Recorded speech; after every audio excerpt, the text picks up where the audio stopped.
Good morning students. Siddhi Hindi Vidyalaya के इस online classes में 12वीं वाले बच्चों का हार्दिक स्वागत है। अब यहाँ पे हमारा ये जो लेसन बच्चों चल रहा है, ये काव्य जो हमारा है, तो ये काव्य हमारा ख़त्म हो गया है। पतंग काव्य जो है, ये चित्र मैंने आपको यहाँ पे कई बार वीडियो में दिखाया है। इससे चित्र इसके लिए दिए जाते हैं बच्चों, ताकि हमारे दिमाग में पूरे ये जो काव्य अर्थात जो पाठ होता है उसको लेकर थोड़ी सी स्पष्टता हो जाए।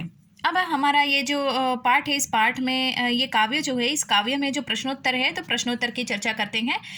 ज़्यादा जल्दी या जल्दबाजी में हम कुछ ऐसा नहीं है कि छोड़ देंगे, ऐसा कुछ नहीं है। हर एक मुद्दे, हर एक प्रश्नोत्तर, हर एक काव्य, हर एक पाठ की चर्चा करेंगे जो इस बार हमारे सिलेबस में है।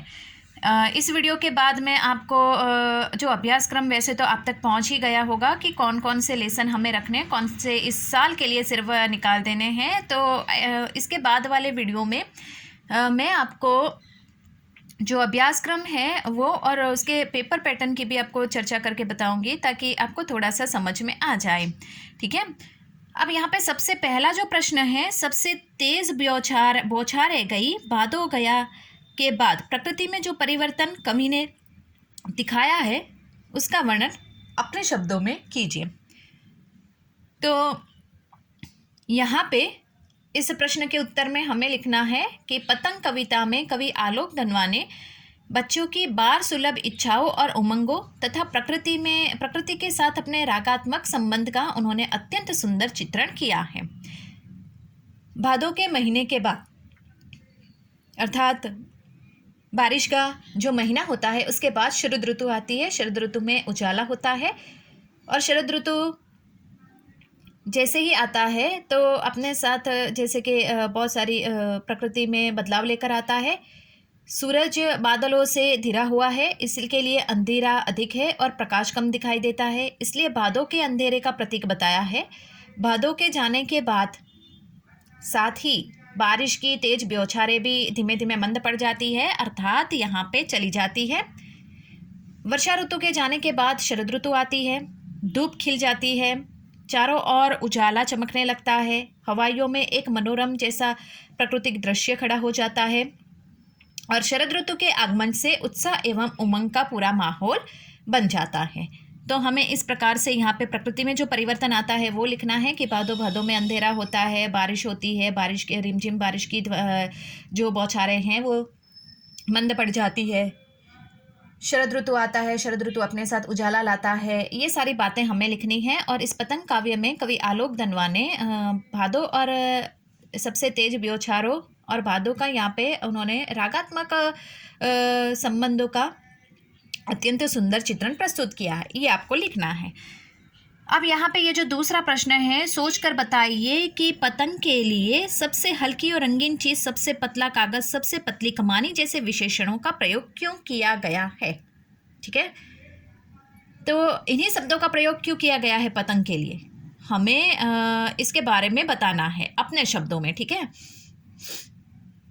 तो सबसे पहले उसमें क्या लिखेंगे कि पतंग के लिए सबसे हल्की और रंगीन चीज़, सबसे पतला कागज़, सबसे पतली कमानी जैसे विशेषण का प्रयोग इसके लिए किया गया है कि बच्चों का मन भी उतना ही हल्का, उतना ही स्वच्छ, उतना ही पवित्र और भावरहित होता है।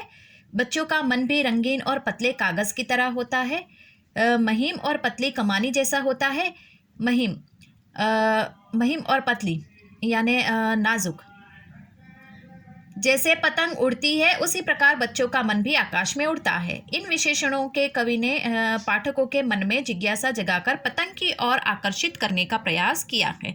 तो यहाँ पे बच्चों सबसे पहले तो हमें इस प्रश्न में मैंने आपको जवाब बताया, बिल्कुल उसी प्रकार से लिखना है कि सबसे हल्की और रंगीन चीज़, सबसे पतला कागज़, सबसे पतली कमानी का विशेषण इस काव्य में इसके लिए किया गया है क्योंकि यहाँ पे बच्चों का मन भी उसी प्रकार से हल्का, स्वच्छ, पवित्र, भावरहित होता है। उनके मन में भी तरह तरह की भावनाएं होती है, वो भी पतंग की तरह आकाश में उड़ना चाहते हैं। ये सारी बातें यहाँ पे हमें लिखनी है।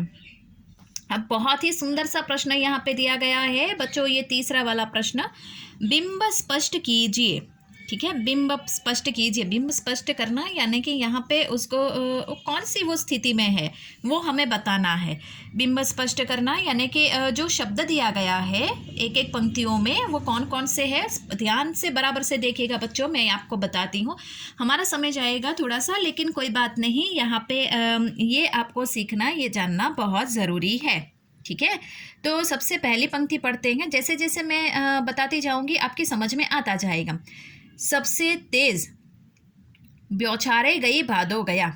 ठीक है, सबसे तेज, तेज ब्योछारे।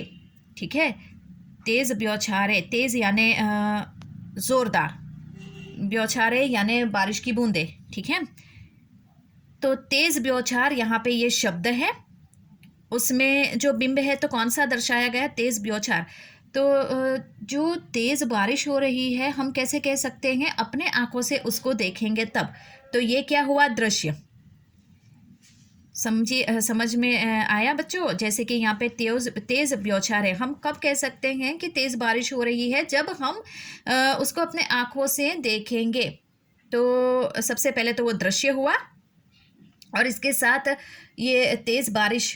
तो तेज बारिश यानी कब होती है, गति, मंद बारिश धीमा। तो यहाँ पे आपको लिखना है कि तेज बारिश, तो उसमें दृश्य यानी कि हमने उसको आंखों से देखा, और ये जो उसकी स्थिति है वो कौन सी है, गतिशील। ठीक है, तो इस तरह से आपको लिखना है, तेज ब्योछारे लिखना है, उसके बाजू में उसके जवाब में दृश्य, फिर गतिशील। उसके बाद यहाँ पे हम देखेंगे कौन सा दूसरा शब्द है कि जो बिंब में आता है, तो सवेरा, सवेरा हुआ। तो सवेरा हुआ, तो यहाँ पे सबसे पहले उसको भी हम कैसे, हमें कैसे पता पड़ेगा, अपनी आंखों से देखने से। तो ये भी क्या हुआ, सबसे पहले तो दृश्य। ठीक है, दृश्य हुआ, सवेरा हुआ। तो सवेरा होकर फट से गायब नहीं हो जाता है, जैसे कि अभी सवेरा हुआ, तो सवेरे होने के साथ साथ वो थोड़े समय के लिए, थोड़े पल के लिए, वो 2-3 घंटे के लिए सवेरा रहता है, फिर वो धीरे धीरे धीरे धीरे धीरे धीरे दोपहर का समय, धीरे धीरे धीरे धीरे फिर शाम, फिर रात। तो ये जो है समय, उसमें थोड़ा सा टाइम लगता है, समय लगता है। सबसे पहले तो हमें लिखना है कि दृश्य, सवेरा होना यानी कि उसको हमने अपने आंखों से देखा, तो वो दृश्य बिंब हुआ। उसके साथ साथ उसकी स्थिति कौन सी है, यहाँ पे स्थिर। सवेरा होना यानी 3-4 घंटे तक, तो मतलब वो हमें एक ही जगह पे सवेरा रहता है, मतलब स्पष्ट रहता है कि अभी धीरे धीरे धीरे सूर्योदय हो रहा है। ठीक है, तो ये उसमें क्या लिखना है हमें, कौन सा बिंब होता है, वो स्थिर। उसके बाद तीसरी लाइन में, खरगोश की आंखों जैसा लाल सवेरा। ठीक है, तो इसमें पूरी पंक्ति आएगी, खरगोश की आंखों जैसा लाल सवेरा। तो कैसे हमें प्रतीत मालूम पड़ेगा कि मैंने आपको बताया ना उदाहरण के तौर पे कि सूरज की किरणों को यहाँ पे खरगोश की लाल आंखों के समान उसकी तुलना की गई है। तो ये कैसे उसको देखेंगे तब। तो इसमें भी सबसे पहले हमें क्या लिखना है, वो किस कौन से बिंब में आएगा, दृश्य। क्यों, क्योंकि हमने अपनी आंखों से सूरज की लाल किरणों को देखा है, तो वो दृश्य में आएगा। और फिर वो बिंब किस प्रकार का होगा, स्थिर, वो भी स्थिर रहेगा, क्योंकि सूरज की किरणें धीरे धीरे धीरे धीरे आ रही, वो फट से नहीं आकर गायब हो जाती है। समझ में आ रहा है, वो अस्थिर नहीं है। सुबह सुबह तो हर रोज़ होती है, और सुबह होती है उस समय धीरे धीरे धीरे धीरे सूरज की किरणें उद्दीप्त होती है, ऊपर की ओर उठने लगती है, एक साथ में उठकर डूब नहीं जाती है। ध्यान दीजिएगा, वरना कहोगे कि भाई मैडम तो ये बोल रहे हैं कि सवेरा रहता ही रहता है। ऐसा नहीं, लेकिन सवेरा 3-4 घंटे के लिए तो रहता है, वो स्थिर रहता है। उसके बाद वो समय के साथ साथ धीरे धीरे धीरे धीरे दोपहर होती है। ठीक है, उसके बाद शरद आया पुलों को पार करते हुए, शरद आया पुलों को पार करते हुए। तो यहाँ पे कौन सा शब्द हमें लेना है, पुलों को पार करते हुए। ठीक है, पुलों को पार करते हुए, तो ये बिंब है। इसमें क्या मतलब, तुलना, जिस वस्तु की तुलना की गई है उस शब्द को हमें लेना है। ठीक है, तो यहाँ पे शरद आया, उसको भी हम ले सकते हैं, जैसे कि हमें महसूस, ये तो हमें महसूस होता है। शरद ऋतु कोई इंसान नहीं है कि उसको हम देखें। ठीक है, पहले ही बता देती हूँ, शरद ऋतु कोई इंसान नहीं है कि वो एक ऋतु है, और ये ऋतु जो उसमें बदलाव आता है प्रकृति में, तब हमें मालूम पड़ता है। ठीक है, तो उसको तो हम महसूस कर सकते हैं। लेकिन यहाँ पे दूसरा शब्द कौन से, पुलों को पार करते हुए। तो सबसे पहले यहाँ पे शरद ऋतु की तुलना इंसान के साथ हुई है। तो काव्य में हमने देखा ना कि शरद ऋतु चमकीली साइकिल के ऊपर बैठकर पुलों को पार करते हुए सृष्टि में आता है। तो यहाँ पे पुलों को पार करते हुए ये शब्द को हमें लेना है। तो पार करते हुए हमने शरद ऋतु को इंसान का रूप धारण करके सिर्फ ऐसी कल्पना करनी है। अब भी बता देती हूँ, हमें सिर्फ ऐसा कल्पना के घोड़े दौड़ाने में हम लोग, या हर एक इंसान एक्सपर्ट होता है बच्चों। ऐसे सिर्फ सोचना है कि शरद ऋतु इंसान का रूप धारण करके हुए चमकीली साइकिल के ऊपर बैठकर पुलों को पार करते हुए आ रहा है। ये कब कह सकते हैं हम? अपनी आंखों से देखा हो तब। लेकिन सिर्फ कल्पना करनी है, बार बार बता रही हूँ, वरना कहोगे कि मैडम पता नहीं क्या कह रहे हैं। तो यहाँ पे पुलों को पार करते हुए, तो यहाँ पे ये शब्द लेना है, तो ये भी दृश्य में आएगा। क्यों? क्योंकि शरद ऋतु को हमने साइकिल के ऊपर बैठकर पुल को पार करते हुए देखा है कल्पना के माध्यम से। तो वो उसका बिंब कौन सा होगा? दृश्य में आएगा। पुलों को पार करना मतलब यहाँ से एक छोर से दूसरे छोर तक जाना, एक पुल के किनारे से दूसरे किनारे तक जाना, मतलब उसको पार करना, यानी गतिशील होगा। यहाँ पे तेज ब्योछार में नहीं, बारिश जो होती है तेज मंद, ठीक है। तो यहाँ पे पुलों को पार करना, उसमें कौन कौन से बिंब आएंगे? सबसे पहला तो दृश्य, क्योंकि उस स्थिति को हमने अपनी आंखों से देखा, और फिर उसमें उसकी गति कौन से गतिशील रहेगा। क्यों? क्योंकि वो पुल के एक हिस्से से दूसरे हिस्से तक, वो छोर तक जा रहा है। तो बच्चों, इस वीडियो में हम यहाँ पे रुकेंगे। थोड़े और बहुत शब्द रह गए हैं जिसको हम आने वाले वीडियो में देखेंगे। धीरे धीरे से हम चर्चा करेंगे। आपको समझ में ना आए तो आप एक कॉपी में लिखते जाना, ठीक है, उसको समझते जाना। फिर धीरे धीरे आपकी समझ में आ जाएगा कि हाँ, मैडम ने कुछ वीडियो को बार बार सुनिएगा ताकि आपकी समझ में आए कि किस प्रकार से उसके बिंब प्रस्तुत किए जाते हैं। Thank you.